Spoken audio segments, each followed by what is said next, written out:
Restaurant style chola puri and சென்னா எப்படி செய்யலான்ட்டு இந்த வீடியோவில் பார்ப்போம். அதுக்கு வெள்ளை மூக்கடலையை ஓவர் நைட் ஊற வச்சு எடுத்திருக்கேன். இதை ஃபஸ்ட்டு ஒரு குக்கரில் மாற்றிப்போம்.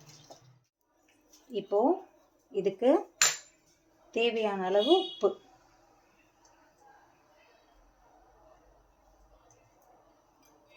போட்டுட்டு தண்ணி விட்டு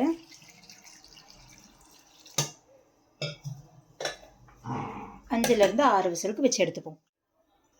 இப்போது சோலாபூரிக்கு மாவு பிணைஞ்சிக்கலாம். ஒரு பவுலில் தேவையான அளவு கோதுமை மாவு நான் எடுத்துக்கிறேன். நீங்கள் இதை மைதாவில் கூட செய்யலாம், ஆப்ஷனல் தான். இப்போது இதுக்கு கொஞ்சமாக உப்பு போட்டு ஃபஸ்ட்டு பிணைஞ்சிக்கோங்க. இதில் கொஞ்சம் கொஞ்சமாக பால் விட்டு நார்மலாக பூரிக்கு மாவு பிணையிற மாதிரி பிணைஞ்சு எடுத்துக்கலாம். மாவை நல்லா பிணைஞ்சு வச்சாச்சு.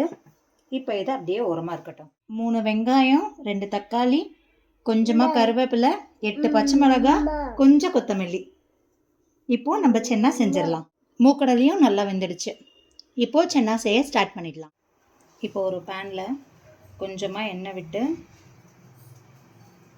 எண்ணெய் நல்லா சூடானதும் கொஞ்சமாக பிரியாணி இலை, கொஞ்சோண்டு பட்டை, 2 லவங்கம், 2 ஏலக்காய், கொஞ்சமாக சோம்பு போட்டு பொரிய விட்டுருங்க. இப்போ அது பொரிஞ்சதும் பச்சை மிளகாய் போட்டு நல்லா வதக்கிக்கோங்க. இப்போது கருவேப்பிலை, கட் பண்ணி வச்சுருக்க வெங்காயம், கொஞ்சமாக உப்பு போட்டு வெங்காயத்தை நல்லா வதக்கிக்கோங்க. வெங்காயம் நல்லா வதங்கிடுச்சு. இப்போ தக்காளியும் போட்டு நல்லா வதக்கிக்கோங்க.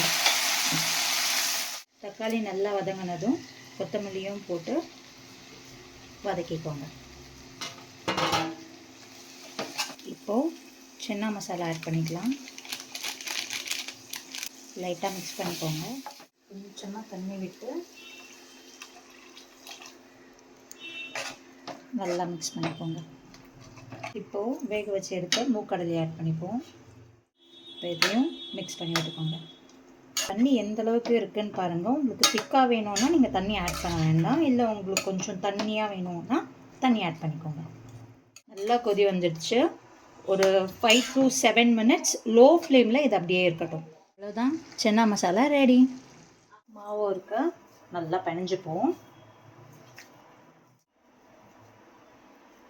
ஒரு கைப்பிடி அளவுக்கு மாவு இதை எடுத்து தேய்ப்போம். இந்த அளவுக்கு மாவை நல்லா மெலிசாக தேய்ச்சிட்டு, இப்போது இந்த மாதிரி ஒரு பெரிய சைஸ் பாத்திரத்தை வச்சு ஷேப் பண்ணி அழகாக இப்படி கத்தியில் கட் பண்ணிக்கோங்க. இந்த பாத்திரத்தை எடுத்துருங்க. இப்போ இந்த எக்ஸ்ட்ராஸ் எல்லாம் ரிமூவ் பண்ணிடலாம். வாவ்! இப்போது சுட சுட எண்ணெயில் அதை போட்டு எடுத்துடலாம்.